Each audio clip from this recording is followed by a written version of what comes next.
زیر مجموعه خودم هستم، مثل مجموعه‌ای که سخت تهیست.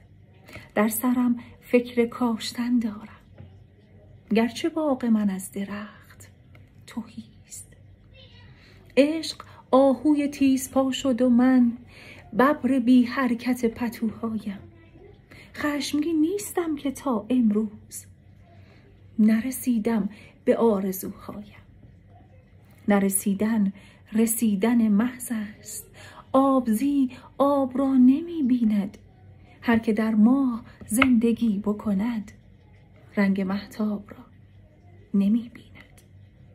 دوری و دوستی حکایت ماست، غیر از این هرچه هست در هوس است. پای احساس در میان باشد، انتخاب پرنده ها قفس است. وسعت کوچک رهایی را در نگاه اسیر باید دید. کوه در رشته کوه بسیار است، کوه را در کویر باید دید. در سرم فکر کاشتن دارم، گرچه باغ من از درخت تهیست. شعر را، عشق را، مکاشفه را، همه را از نداشتن دارم.